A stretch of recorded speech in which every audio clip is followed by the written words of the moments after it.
जय श्री कृष्ण। आप सभी भक्तों को शरद पूर्णिमा की बहुत बहुत शुभकामनाएं। भक्तों, शरद पूर्णिमा की कथा जीवन का एक सार है।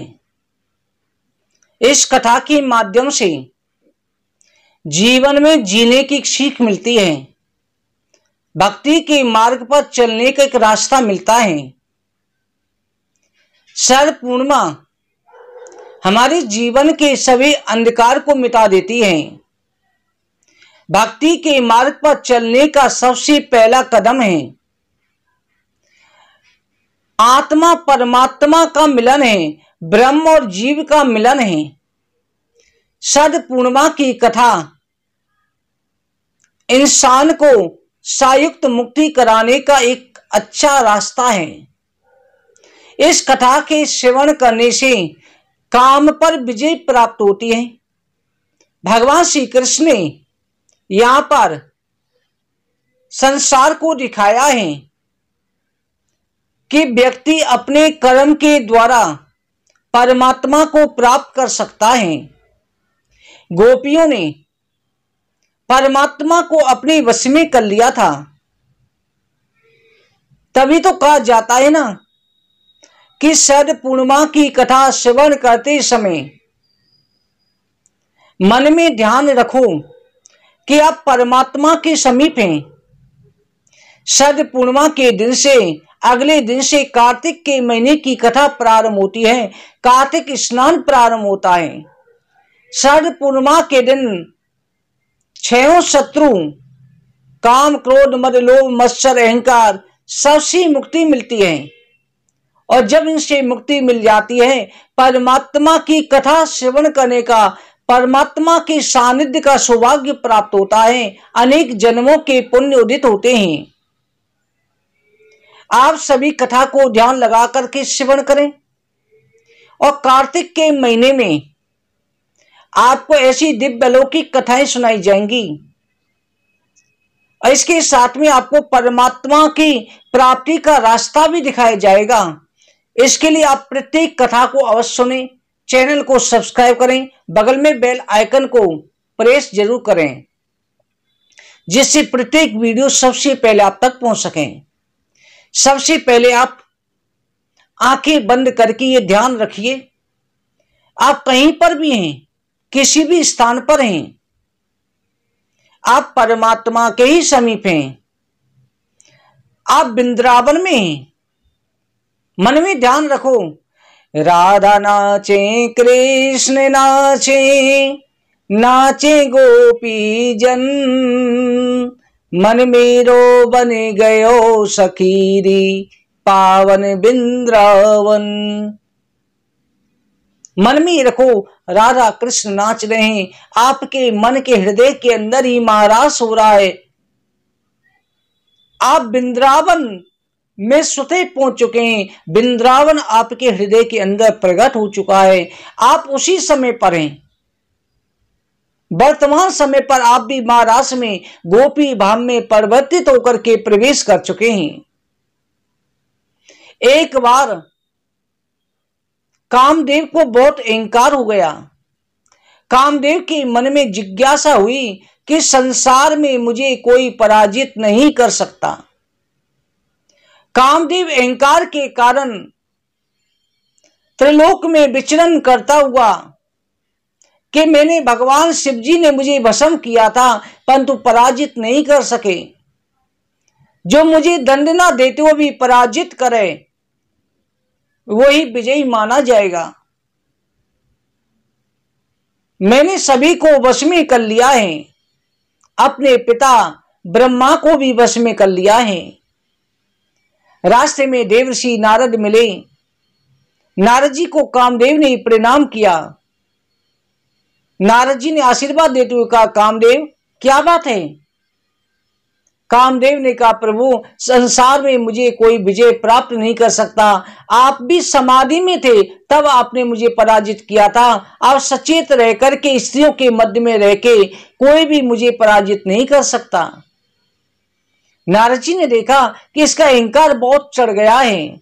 नारद जी ने कहा, कामदेव इस समय मृतलोक में भगवान श्री कृष्ण वृंदावन में लीला कर रहे हैं।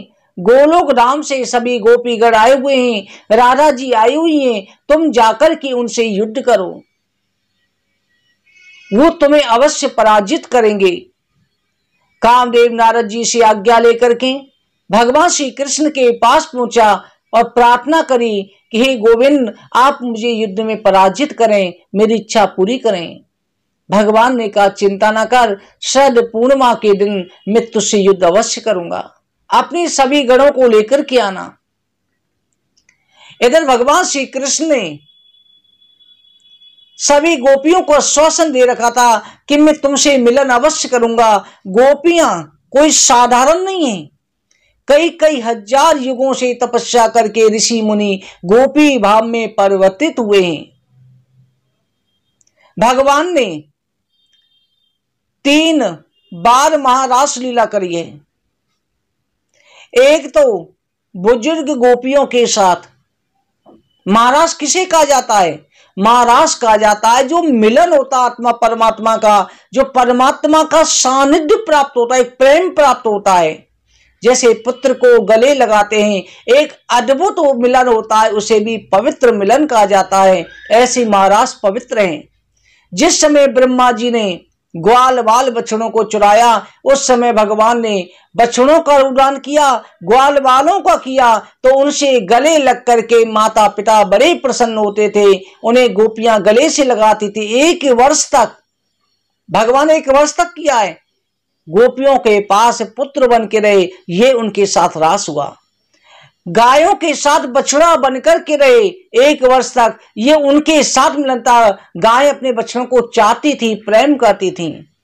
और 1 वर्ष तक ही इन युवा गोपियों के साथ में नृत्य किया, महारास किया, अंग स्पर्श करके किया। कोई कामदेव की भावना ने उनके साथ रह के किया। उस समय भगवान की आयु केवल 8 वर्ष की थी। ये महारास था। भगवान श्री कृष्ण ने बंसी बजानी प्रारंभ करी। शरद पूर्णिमा की रात है। जैसे ही बंसी की धुन गोपियों ने सुनी, सभी गोपियां दौड़ी चली आई। कोई अपने पति को खाना खिला रही थी, उसी अवस्था में चल दी, कोई श्रृंगार कर रही थी, कोई बच्ची को दूध पिला रही थी। वो चली आई और उनका एक रूप जो है वहीं पर रहा। कहा जाता है गोपियों का आत्मा आई थी, उनका जो स्थूल शरीर है, संसारिक शरीर है, वही अपने परिवार वालों के साथ रहा। आत्मा परमात्मा का मिलन हुआ। वो गोपियां पहुंच गईं। राधा जी प्रकट हुई। राधा जी के श्री अंगों से, रोम रोम से 64 करोड़ गोपी उत्पन्न हुई। महारास लीला प्रारंभ हुई।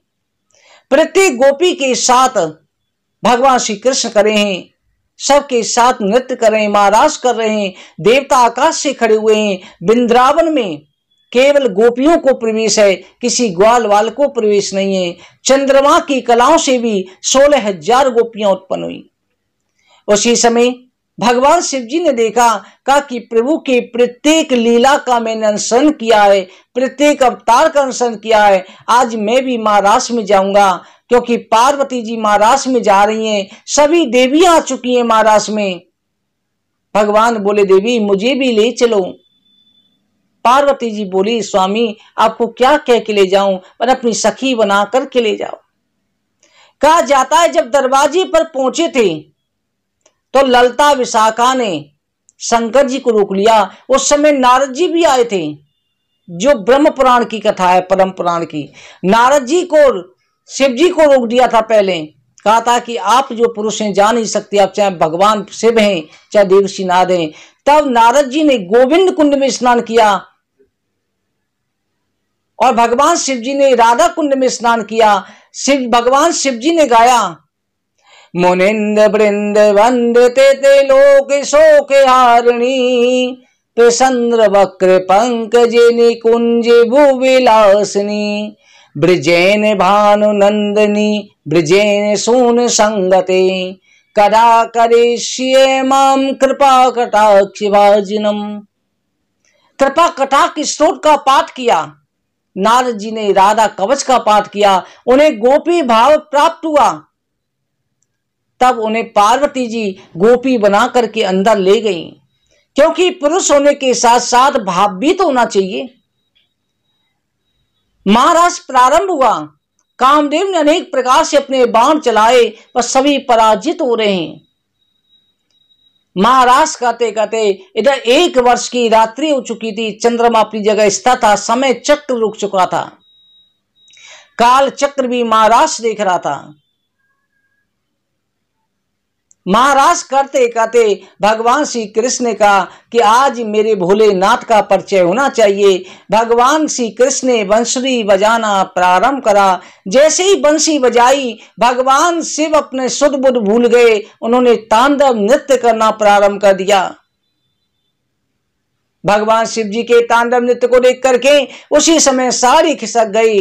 वही विषैले नाग गले में पड़े हुए हैं, जटाजूटधारी गंगा जटाओं में से बह रही है, चंद्रमा जटाओं में बना हुआ है। ये सब कुछ देखा, सभी गोपियां इधर उधर भागने लगी। भगवान श्री कृष्ण ने बंसी को शांत किया।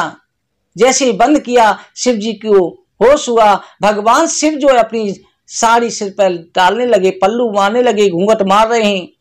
भगवान श्री कृष्ण ने कहा, हे भोलेनाथ, अब आपको छिपने की आवश्यकता नहीं है। आज आपने मुझे धन्य कर दिया जो मेरे महाराष्ट्र में पधारे। आज से इस वृंदावन में आपका नाम गोपेश्वर महादेव होगा। जो आपके दर्शन करेगा उसे मेरे महाराष्ट्र में प्रवेश करने का सानिध्य प्राप्त होगा। जिस पर आपकी कृपा नहीं होती वो मेरी कृपा प्राप्त नहीं कर सकता, और मेरी कृपा प्राप्त करने के लिए राधा जी की कृपा आवश्यक है। भगवान शिव गोपेश्वर महादेव के नाम से वृंदावन में आज भी गोपी भाव में खड़े हुए हैं, गोपी भाव में दर्शन देते हैं, गोपी रूप में उनका श्रृंगार किया जाता है। कामदेव ने अपने अस्त्र डाल दिए, भगवान को अच्युत कहकर के पुकारा, अच्युतम केशवम श्री कृष्ण नारायण। हे प्रभु, अच्युत जाने आप किसी से पराजित न होने वाले। भगवान श्री कृष्ण ने कहा कि आज से जो महाराज की कथा श्रवण करेगा उसे कामदेव कभी पीड़ित नहीं करेगा। भक्तों, इस महाराज की कथा को बार बार श्रवण करो।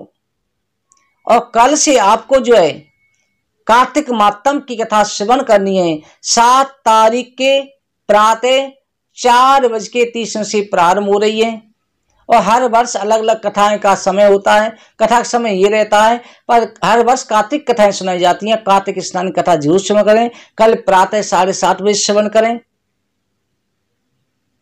आप सभी को कार्तिक के मातम की बहुत बहुत बधाई हो। जय श्री कृष्ण।